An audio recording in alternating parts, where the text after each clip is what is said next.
தீபம், விளக்கேற்றும் எண்ணெய் மற்றும் அகர்பத்திகள் ஒரு தெய்வீக அனுபவம். அருமையான வீரர், சூப்பர் வீரர், மாடுபிடி வீரர் வெற்றி பெற்றார். சிறந்த மாடுபிடி வீரர்களுக்கு அரசு வேலை வழங்க வேண்டும் என்ற நீண்ட கால கோரிக்கையை அரசு நிறைவேற்ற வேண்டும் என்று அவனியாபுரம் ஜல்லிக்கட்டில் முதல் பரிசு வென்ற வலையங்குளம் பாலமுருகன் தெரிவித்துள்ளார். கவர்மெண்ட் வேலை எதனாச்சும் ஒன்று கிடைச்சா நல்லா இருக்கும். எல்லாருமே டிகிரி தானே முடிச்சிருக்கோம்.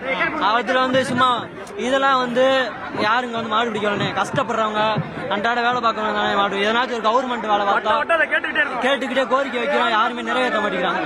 அது கிடைச்சா கொஞ்சம் நல்லா இருக்கும். சிறந்த காளைக்கான பரிசை வென்ற மணி தனக்கு பரிசாக கிடைத்த டிராக்டரை ஒருபோதும் விற்க மாட்டேன், விவசாயத்திற்கு பயன்படுத்துவேன் என்றார். விவசாயம் தானே, அவர் என்ன பண்ண, இதெல்லாம் விற்க மாட்டேன், என் வாழ்நாள் விற்கவே மாட்டேன்.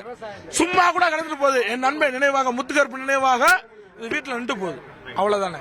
தீபம், விளக்கேற்றும் எண்ணெய் மற்றும் அகர்பத்திகள் ஒரு தெய்வீக அனுபவம்.